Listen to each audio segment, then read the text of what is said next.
Sir আসসালামু আলাইকুম sir. ওয়ালাইকুম আসসালাম স্যার। স্যার আমি আপনার লেকচারটা খুব মনোযোগ সহকারে শুনলাম, কিন্তু স্যার আদায় এবং কাঁচকলায় জি আপনি স্যার। বলেছিলেন যে এই দুটি একসাথে আদা এবং কাঁচকলা তরকারিতে দেওয়া যায় না, সেখানে একটা দ্বন্দ্ব তৈরি হয় হ্যাঁ, দ্বন্দ্ব। অথবা দুইটার মিশ্রণের ফলে একটা টক্সিক কিংবা বিষাক্ত কিছু হয়, যেহেতু এটা দ্বন্দ্ব, হ্যাঁ। রাইট? সো আমি যতটুকু জানি যে বায়োলজিক্যাল কিংবা কেমিস্ট্রির ভাষায় আদায় কাঁচকলায় দুটি যদি একসাথে মিক্সড হয় বা একসাথে খাওয়া হয়, সেক্ষেত্রে বৈজ্ঞানিক কোনো ক্ষতি হয় না। অলোক দ্বন্দ্ব সমাস কি করে চিনব? দেখো, অলোক দ্বন্দ্ব, অলোক তৎপুরুষ, অলোক বহুব্রী, মোট তিনটা জায়গাতে আমি অলোক সমাসটা পাবো। দ্বন্দ্বের ভিতর, তৎপুরুষের ভিতর, আর হচ্ছে বহুব্রীহির ভিতর। তো কথা হলো, কিভাবে চিনবো কোনটা কোন অলোক? প্রথম কথাই বলিনি, অলোক মানেটা কি? অলোক মানেই হচ্ছে বিভক্তি লোপ পাবে না। অর্থাৎ সমাসের যে সমস্ত পদটা আছে সেই পদে বিভক্তি থেকে যাবে, এটা হলো অলোক সমাস। এখন বিভক্তি থাকলেই অলোক সমাস। তাহলে আমি কি করে বুঝবো যে এটা অলোক দ্বন্দ্ব, এটা অলোক তৎপুরুষ, এটা অলোক বহুব্রী? আজকে শুধু অলোক দ্বন্দ্ব নিয়ে আলোচনা করব। তো অলোক দ্বন্দ্বটা কিভাবে হবে? অলোক দ্বন্দ্ব চেনার সবচেয়ে ভালো উপায় হচ্ছে সমস্ত পদের পূর্বপদ এবং পরপদে একই বিভক্তি থাকবে, সেম বিভক্তি থাকবে। আমি যদি একটু বলি, যেমন আমি যদি বলি দুধে ভাতে, দুধে ভাতে, এখানে পূর্বপুরুষ কি, পূর্বপদ কি? দুধে, আর পরপদ হচ্ছে ভাতে। একটু খেয়াল করে দেখি, দুধ, দুধ শব্দটার সাথে কি বিভক্তি আছে? এ বিভক্তি, পূর্বপদে এ বিভক্তি। ভাত, ভাত শব্দটার সাথে কি বিভক্তি আছে? ভাতে এ বিভক্তি আছে। পূর্বপদেও এ বিভক্তি, পরপদেও এ বিভক্তি। এরকম পূর্বপদ এবং পরপদে দুটাতে যদি সেম বিভক্তি থাকে, এটা অলোক দ্বন্দ্ব হবে। আচ্ছা, আমি আরেকটু যদি দেখি, আহ, এই জায়গাতে আদায় কাঁচকলায়, আদায় কাঁচকলায়, কাঁচকলায়, এখানে কি? আদায়, আদায়, আদার সাথে কে আছে? অন্তস্তীয় বিভক্তি। কাঁচকলায়, কাঁচকলার সাথে কে আছে? অন্তস্তীয় বিভক্তি। এখন এই যে পূর্বপদ এবং পরপদ দুই জায়গায় একই বিভক্তি আছে, তাহলে আদায় কাঁচকলায় কোন সমাস? অলোক দ্বন্দ্ব সমাস। আরেকটু বলে রাখি, এই আদায় কাঁচকলায় এটা হচ্ছে বিরোধ অর্থে দ্বন্দ্ব। বিরোধ অর্থে দ্বন্দ্ব মানে মা বাবা, যেমন মা বাবার মধ্যে কিন্তু একসাথেই থাকে, তাদের মধ্যে মিলনের সম্পর্ক, ভাই বোনের মধ্যে ঝগড়ার সম্পর্ক না, মিলনের সম্পর্ক, এদেরকে মিলন অর্থে দ্বন্দ্ব বলা হয়। ঘর বাড়ি, ঘর আর বাড়ি সমার্থক শব্দ বা প্রায় সমার্থক শব্দ, এরা প্রায় সমার্থক অর্থে দ্বন্দ্ব। ঠিক তেমনি ভাবে যাদের মধ্যে শত্রুতার সম্পর্ক, দা কুমড়া, দা কুমড়াকে কাটে, শত্রুতার সম্পর্ক, এটা হচ্ছে বিরোধ অর্থে দ্বন্দ্ব। সাপে নেউলে, সাপ আর নেউল মানে বেজির মধ্যে বিরোধের সম্পর্ক, এই কারণে এটা হচ্ছে বিরোধার্থে দ্বন্দ্ব। একইভাবে আদায় কাঁচকলায়, আদার সাথে কিন্তু কাঁচকলা যায় না, মানে কাঁচকলার তরকারিতে কিন্তু আদা দেওয়া যায় না। অনেকেই জানো, তোমরা অনেকেই জানো না, কাঁচকলার তরকারিতে আদা দিলেই কিন্তু সর্বনাশ। তাই আদায় কাঁচকলায় কি হবে? বিরোধার্থে দ্বন্দ্ব হবে। স্যার আসসালামু আলাইকুম স্যার। ওয়ালাইকুম আসসালাম স্যার। স্যার আমি আপনার লেকচারটা খুব মনোযোগ সহকারে শুনলাম, কিন্তু স্যার আদায় এবং কাঁচকলায় জি আপনি স্যার। বলেছিলেন যে এই দুটি একসাথে আদা এবং কাঁচকলা তরকারিতে দেওয়া যায় না, সেখানে একটা দ্বন্দ্ব তৈরি হয় হ্যাঁ, দ্বন্দ্ব। অথবা দুইটার মিশ্রণের ফলে একটা টক্সিক কিংবা বিষাক্ত কিছু হয়, যেহেতু এটা দ্বন্দ্ব, হ্যাঁ। রাইট?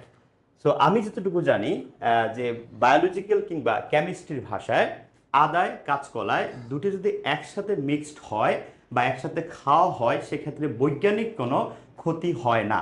তো এখন প্রশ্ন হচ্ছে, যদি আমি আদা সম্পর্কে বলি, আদা দ্যাট ইজ দ্য জিঞ্জার, এই আদায় বৈজ্ঞানিকভাবে এখানে যে রাসায়নিক উপাদানগুলো থাকে, আমি ঠিক নাসিমুল স্যারের, যদিও স্যার আমার অনেক সিনিয়র এবং উনি একজন বিসিএস ক্যাডার প্লাস বাংলা অর্থাৎ সোজা বাংলার বস, যদি ভুল হয়ে থাকে স্যার যেন আমাকে ক্ষমা দৃষ্টিতে দেখে, কিন্তু আমি বায়োলজি এবং কেমিস্ট্রির ভাষায় এই আদা এবং কাঁচকলায়, অর্থাৎ আদা প্লাস কাঁচকলা দুটি যদি একসাথে মিক্সড করা হয়, তাহলে এখানে টক্সিক কিংবা বিষাক্ত কিছু উৎপাদন হয় না, যেটা আমাদের বিজ্ঞান বলে।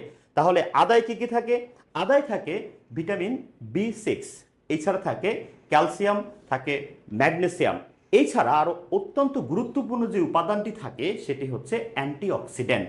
এখন আদা কিভাবে খাওয়া হয় এটা আমরা কিন্তু সবাই জানি, মশলা হিসেবে খাওয়া হয় এবং স্পেশালি গরম পানির সাথে গড়গড়া করলে ঠান্ডা দূর হয়। পাশাপাশি আমরা চায়ের সাথে কিন্তু আদা খেয়ে থাকি এবং বিভিন্ন তরকারিতে ব্যবহার করা হয়ে থাকে।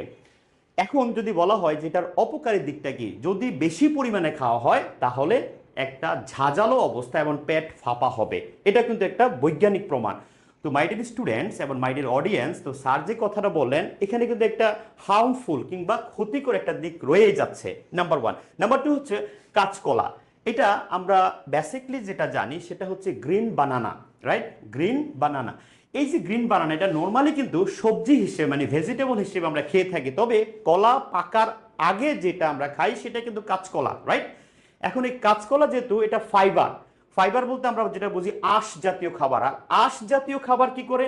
আমাদের হজম শক্তিকে বৃদ্ধি করে এবং আমাদের পাকস্থলীতে যে ক্ষুদ্রান্ত্র আছে ওই ক্ষুদ্রান্ত্রের যে ভিলাই থাকে সেই ভিলাইয়ের শোষণ ক্ষমতা বৃদ্ধি করে আমাদের শরীরে শক্তি উৎপাদন করে।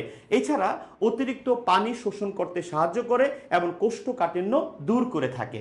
তো এখন যদি আমরা বলি আর কি থাকে, আর থাকে ভিটামিন বি6 থাকে এবং যেটাকে আমরা বলি ভিটামিন বি কমপ্লেক্স। এছাড়া থাকবে ক্যালসিয়াম। এছাড়া অ্যান্টিঅক্সিডেন্ট ওই পরিমাণে না থাকলেও আদায় কিন্তু অ্যান্টিঅক্সিডেন্ট কিংবা জিঞ্জেরল থাকে।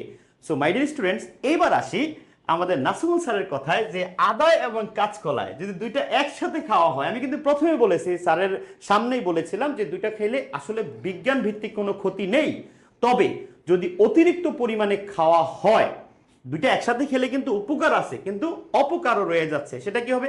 পেট ফাঁপা হয়ে যাবে, হ্যাঁ, গ্যাস প্রচুর পরিমাণে হবে এবং কোষ্ঠকাঠিন্য হওয়ার চান্স অনেক বেশি থাকে এবং বুক জ্বালা পড়া শুরু হয়ে যাবে।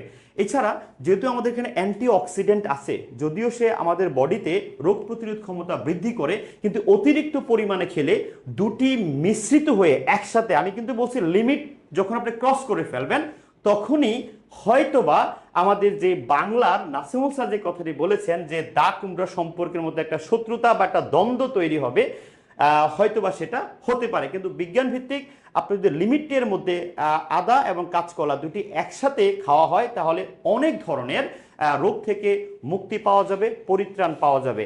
তো এইবার আমাদের নাসিমুল স্যার আমাদেরকে ব্যাখ্যা দিবেন যে ওই দ্বন্দ্ব আর এই দ্বন্দ্ব দুটি একই দ্বন্দ্ব কিনা। ধন্যবাদ। আচ্ছা, যেটা বললাম আমাদের অফিসার যে কথা বলে গেল, অফিসার একটা বিজ্ঞান ভিত্তিক ব্যাখ্যা দিয়ে গেছেন। আর যে ব্যক্তি ঢাকা বিশ্ববিদ্যালয়ের মাইক্রোবায়োলজি থেকে পড়ালেখা করে আসছেন, ঢাকা বিশ্ববিদ্যালয়ের ভর্তি পরীক্ষায় যার স্ট্যান্ড 43rd, তো তার ব্যাখ্যা আসলে না মানার কোনো কারণ নাই। তবে এখান থেকে তাহলে আমি যে জিনিসটা জানতে পারলাম, হ্যাঁ, আদা আর কাঁচকলার মধ্যে একটা বিরোধের সম্পর্ক আছে, তবে অতিমাত্রায় হলে বিরোধ, অতিমাত্রায় না হলে বিরোধটা নাই। বাংলা একাডেমি বা বাংলা ভাষায় আসলে যখন এটা করা হয়েছে, অথবা এই অতিমাত্রায় বিরোধের কথাটা চিন্তা করেই আদা এবং কাঁচকলাকে বিরোধের কাতারে অন্তর্ভুক্ত করা হয়েছে, মানে দুজনকে শত্রুর কাতারে অন্তর্ভুক্ত করা হয়েছে, এবং এই কারণেই হয়তো কাঁচকলার তরকারিতে আদা ব্যবহার করা হয় না। যাই হোক, মাই ডিয়ার স্টুডেন্টস, সবাই ভালো থাকবা, সুস্থ থাকবা। এরপরে এরকম আর একটা কোনো ইন্টারেস্টিং টপিক নিয়ে আসবো ইনশাল্লাহ। সে পর্যন্ত সবাই সুস্থ থাকো। আল্লাহ হাফেজ। আসসালামু আলাইকুম।